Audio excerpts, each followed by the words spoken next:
ونستغفره ونستهديه ونعوذ بالله من شرور أنفسنا ومن سيئات أعمالنا إنه من يهده الله فهو المهتدي ومن يضلل فلن تجد له وليا مرشدا وأشهد أن لا إله إلا الله شهادة تنجينا من عذاب النار ويدخلنا الجنة من غير سابقة عذاب ولا عقاب وأشهد أن محمدا عبده ورسوله وصفيه من خلقه وحبيبه أشهد أنه قد بلغ الرسالة وأدى الأمانة ونصح الأمة ومحى الغمة وجاهد في الله حق جهاده حتى أتاه اليقين فصلاة وسلاما على عبدك ونبيك محمد وعلى آله وصحبه وسلم تسليما كثيرا.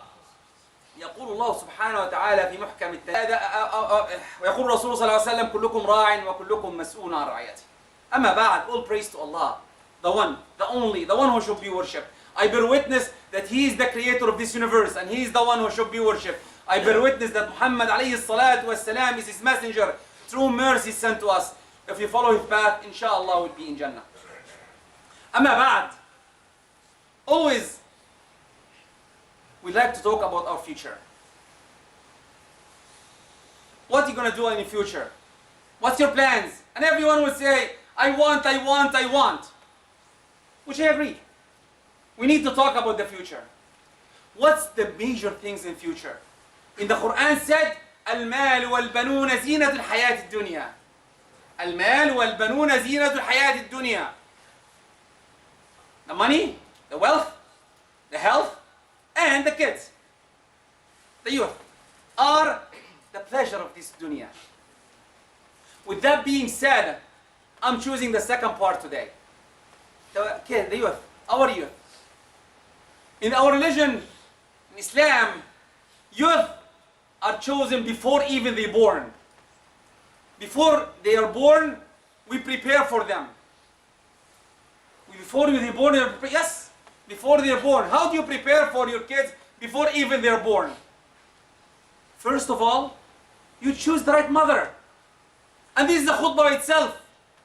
And someone, okay, choosing the right mother because she will take care. How about choosing the right father? Is there a hadith saying that? Yes.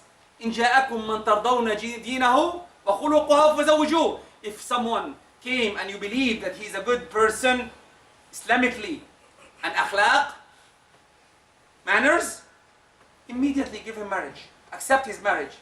He didn't say look at his wealth and health and whatever. But first thing, your choices. Pick your choices. Subhanallah. That's number one. Number two, then choosing the right woman for you and choosing the right man for her. Number two. Now, subhanallah, before we're living, everyone here, you're living in a small room and everyone is sitting in one room. Before we're having one TV and everyone watching 2-3 channels and everyone is happy. Everyone is happy. Now, many of us have 3-4 TVs at home, maybe our iPhones, iPads, iLogs, whatever, and everyone is having his own way of life. And no one talks to no one. They call it chatting with each other, but we don't see anyone. Someone is dead and send condolences. No one sees no one. The worst part is we don't see our kids. I always give this example. My daughter and her cousin sitting in front of me, and I saw them laughing. And I said, why are you laughing? She sent her a joke, and they're sitting in the same couch. On the same couch. I said, tell me the joke at least to laugh. This is how we interact with each other. Then really what we need second is to talk to our kids. Be their friend. Be their friend. Someone will not like me. Be their good friend. Don't be judgmental. Your father is not their father. And their mother is not your mother. And their era of time is different than yours. They are living in some place, somewhere different than when you're born. All of us born in somewhere and they are born in somewhere else. We are our community and they have another community. Then really we need to put that in consideration when we talk to them. We make sure that we talk. We sit. Third, we deal with them as adults. Some of the parents are dealing with the youth as kids. As than kids. I see them dealing even with their wives. Some of the men are dealing with the wives less than kids, why? Why? Deal with your wife, deal with your kids more. Definitely your wife is your companion. But this is not our khutbah today. Your wife, another khutbah inshallah, will talk about the wife and the relation between a husband and wife. But your youth, talk to them as adults. Look at this hadith of the Prophet ﷺ when he had Abdullah ibn Abbas. He's 9 years old. A long hadith. 9 years old. Most of you here are older than him.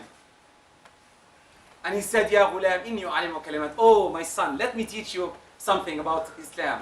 Ihfazillah yahfadk. No, Allah. The good part is that Abdullah ibn Abbas, he was 9, he narrated the hadith. 9 years old. He narrated the hadith. He memorized the hadith. Why? Because the Prophet taught him how to deal with him.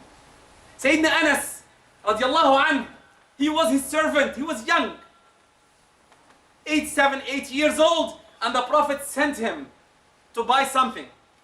And Anas took his time. And the Prophet went searching for him. He found him playing.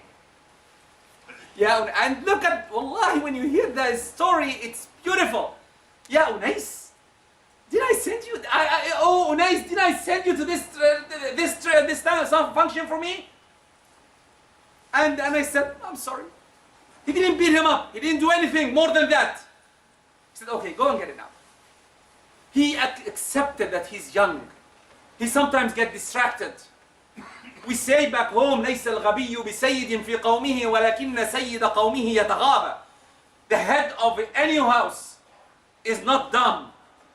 But if you want to be the head of the house, try to look away. If your kids are fighting, don't jump in their fight. If they're talking, don't jump in their talk, except if you find it getting out of hand. Then you help. But other than that, let them deal with each other. Let them finish their problems. If there is a problem, jump. But if there is no problem, don't do anything. They say in English, give it a blind eye. Don't worry about it. Give them their room of space. Some of the parents are micromanaging every kid. You did this, and you did this, and you did this. Some even, when I was preparing the khutbah, said, when you go there, try to put him in a cocoon, save them from the... But in our lives, we don't do that. Normal lives, we go outside. I believe everyone here, we are almost 200-300 people. Everyone has one virus. Imagine with me, 300 viruses in this place. Why we don't get sick? Why? The answer is because every one of us is immune. Took a vaccination when you're young and you're immune in a way. The same with the kids. Treat them this way. Teach them and don't worry about them.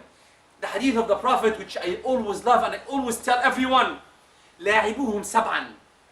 Take care of your kids. Play with them. Play with them 7 years. 7 years of their age, play. Play. Enjoy. Let them have fun. Then, the next 7 to 14, أدبوهم سبعا. Teach them manners. Teach them prayer. Teach them Quran. Teach them whatever. And then صادقوهم سبعا. And then be their friend. Boy or girl, be their friend. If you're a woman, be your son's friend. I don't want to use girlfriend. Be his friend. You don't want someone outside to take him. One day someone will take him and someone will take her, but you have to give him the right choices. The choices that he needs to know and needs to have. The same way we do vaccinations. We give the vaccinations and go. Don't worry about them. If they get sick, we'll deal with the sickness. But other than that, let them go. Don't worry about them. Teach them how to deal with outside world.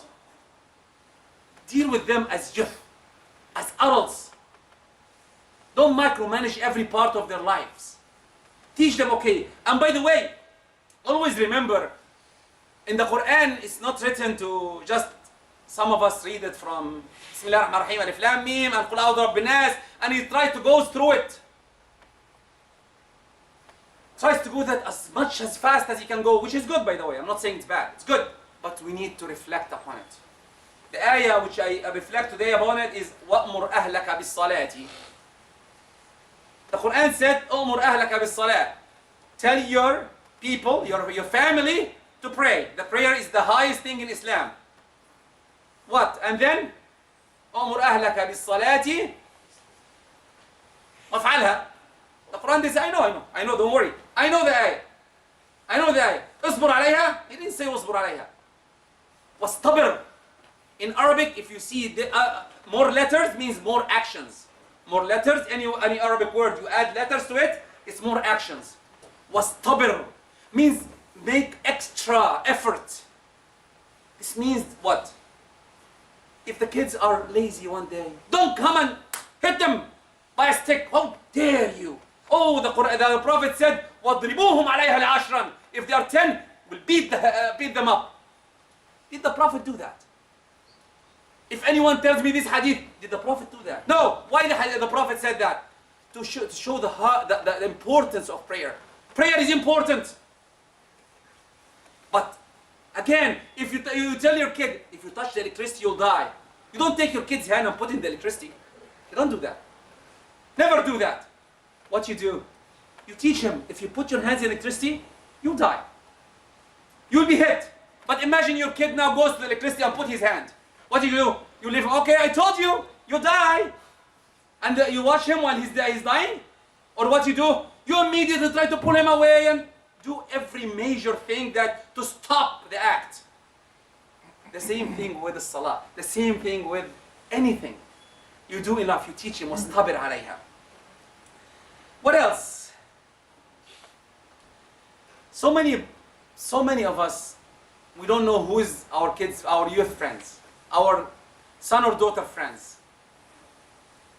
I always ask my kids, what happens if this happens? What happens if By the way, here in the Western world now, nothing is sacred anymore. Nothing is, don't tell them. No, you don't know. Your kids know more than you. Trust me on that part. The Sheikh Google tells them everything. Whatever they want to say, will give. Any question, Google, done. Then really, it's better to hear it from you. Because they will give them the right answer. Hopefully. If you don't know the answer, don't rush to the answer. Go ahead and ask outside. Come and ask a question.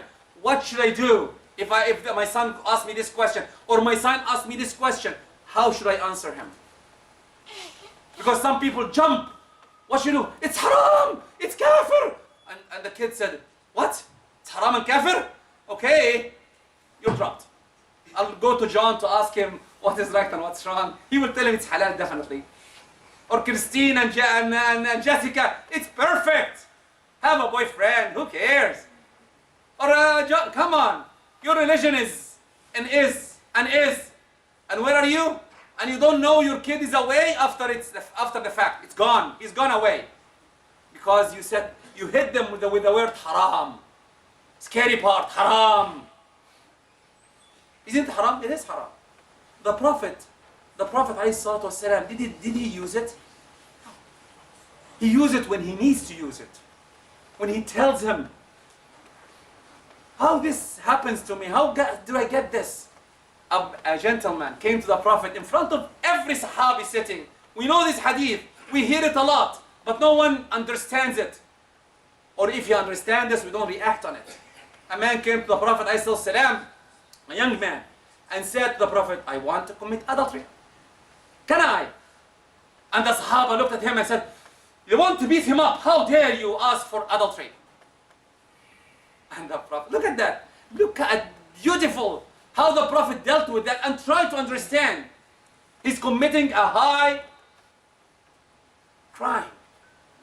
What do you do? Come, my son, come, sit beside me. And he started now. The talk is there, but I don't want to say because in every era, the wasila is different now. If someone comes to me and tells me that, I have to use another wasila to convince him that it's haram. But the Prophet didn't say, haram, you are a kafir, how dare you say that? No, the Prophet didn't say that. Even though we know it's haram. We know it's wrong. But he didn't use it. Then you need to calm down when the Prophet, when you're hit by something against you. Think what you should do.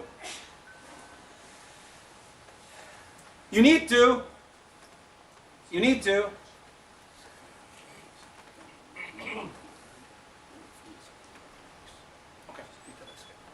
Okay, there are 3 cars stopping in the fire route. Please, today, anyway, I'll talk in the second khutbah. I know it's a problem today. Third, one more. You need to teach your kids Islamic laws, Islamic guidance. You need to teach your kids Quran, a little bit Quran. It's bad that your son doesn't know Qul Allah Ahad, Qul A'udhu Bifalaq, Qul A'udhu Binnas. When I see some of the youth don't know how to recite Qul Allah Ahad, I feel very bad. Where are the parents? Where are you? Oh, I'm bringing them money, and the mother, I'm bringing them food. And who's taking care of my son? John. And who's taking care of my daughter? Jessica. And then where are you? And then you blame yourself. Oh, my son is 16 now and he's not praying. And my daughter is 16 and doesn't have hijab on. Again, the idea is, if this happens, we can deal with it. But did you do your job? Where do I take that from? And I tell my kids, by the way, this. Sayyidina Nuh, radiallahu anhu, alayhi salam, when he told his son, his son is in hellfire. I tell my kids, don't you think Sayyidina Nuh will be questioned in the hereafter about his son? He will be. His son will say, he didn't tell me anything. Right? Then Sayyidina Nuh has to prepare the answer. Work on the answer. Everyone will be running for himself. Your son, your daughter will come after you. Oh father, you didn't teach me. Oh father or mother, you didn't teach me. Do your job. Do your job. You have to teach them prayer, fasting, everything. Everything about Islam, slowly and surely. Slow, piece by piece. If you need any guidance, come to us. We'll deal with you. We'll teach you how to deal with them. One of the worst things sometimes we do, if you have 2 or more kids, you have your favorite kid. How many times you see that? Oh, my older son is the best. My youngest son is the best. I shower him with my mercy. The Prophet once saw a Sahabi came to him and told him, oh Prophet, I want you a witness. I'm giving my son a whole garden. And the Prophet looked at him and said, do you have others? He said, yes. I said, go away. I will not be a witness of something haram. Haram? Haram? I'm giving my son a garden. What's the big deal about it? My money, I'm giving to my son. No, you cannot. No, you cannot. You cannot give your son, one of your kids, son or daughter, extra than others. This doesn't mean that my older son is old now, 25 or 24, I'm giving him a car. And my younger son, maybe I'm giving him a phone. Yes, it's relative to his age too. But if you have 25 and 24 and you give this son a high car, end car, and you give the other next son a lower end car, we have a problem of the father or the mother. Why are you doing that? And you pay the price after that. I heard some kids cursing their parents, saying that they're bad. The Quran again is recited for us to reflect. Talk to your son, you see, talk to him. Remember that you will be questioned about your kids. You teach them as you can go. Make sure that they understand. Make sure that they are the best. Because you need insurance. Insurance which I recited in the ayah. Surah Al-Kahf. Allah sent 2 of His best, Sayyidina Musa and Rajul al-Salih, the pious man, to build a wall on a treasure for an orphans. Imagine the orphans. And if the orphans, they see the money, they will take it from them. They are weak. But the orphans, they built a wall on the orphans, 2 of their best. Why? Oh Allah, why you send your best to these 2 orphans? There are so many orphans in the world. Why only 2? Allah said, وَكَانَ أَبُوهُمَا صَالِحًا. His father, his mother was a pious, was believing in Allah. Your insurance that your kids are good, clean yourself. Clean yourself. Make sure that you know the right track. You're on the right track. The Prophet said, البر لا يبلى والذنب لا ينسى والديان لا يموت اعمل ما شئت كما تدين تدان التائب من الذنب كمن لا ذنب له ادعوا الله وأنتم موقنون بالإجابة.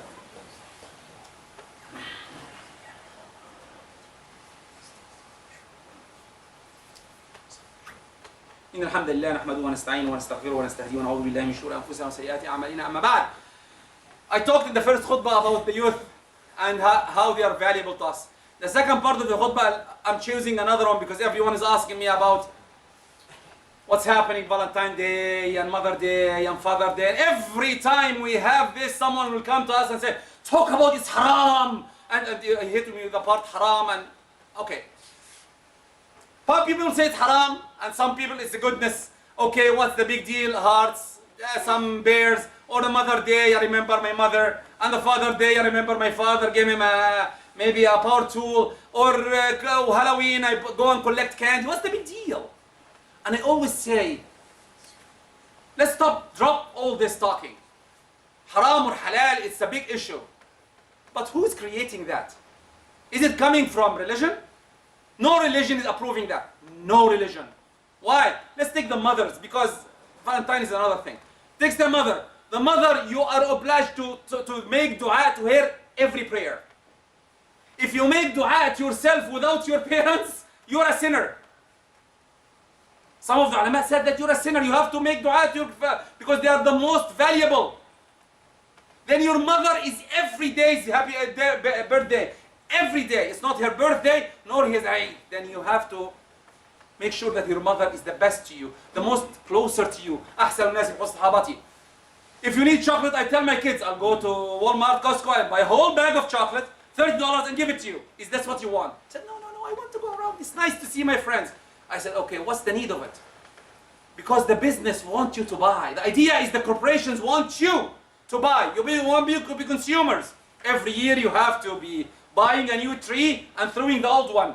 Every year you buy chocolate and get rid of it. Every year you buy customs and get rid of it, and so on. If you don't do that, your wife will be sad. It's Valentine's Day. I have to give her a thing. And if you don't, come on. It's a good thing to give. Only in that day and the other day I'll beat you up? Is this the way? No. It's Valentine's Day every day. Every day I love you. Every day I want you. Every day I give you a gift. It's not only one day. That's why, let's think about it. Stop the haram and halal, and everyone is fighting. It consumes a lot of power from us, which is terrible by itself. I have to stop here because there are some things happening in this place, and we need your help really in it. The parking, I know some of you think. I give a khutbah before about dua. Even your son, your daughter, you want them good, make dua to them. And don't rush it. I always give this example. The Prophet ﷺ, when his uncle died, he made dua. It was accepted 5 years after that. 5 years. When he was killed in Uhud, in Fath Makkah, he said, I'll kill 70. And when they were killed on Fath Makkah, dua. Make dua, don't worry. I'm not saying that you have to do anything. Make dua for the goodness. If you want to buy a car, make dua. If you want your son to be good, make dua. If you want anything, make dua. If you want our problems to end, make dua for your kids, especially for our youth. We need them to unite. We need them to join. We need them to be friends with each other. This is the way we'll build our future, inshallah. May Allah accept us. اللهم اهدنا فيمن هديت اللهم اهدنا فيمن هديت وعافنا فيمن عافيت وتولنا فيمن توليت اللهم بارك في أولادنا اللهم بارك في أولادنا اللهم بارك في أولادنا اللهم بارك في أزواجنا اللهم أصلحنا في الدنيا والآخرة اللهم اجعلنا من عبادك المتقين واجعل آخر كلامنا لا إله إلا الله محمد رسول الله إن الله يأمر بالعدل والإحسان وإيتاء ذي القربى وينهى عن الفحشاء والمنكر والبغي يعظكم لعلكم تذكرون وأقم الصلاة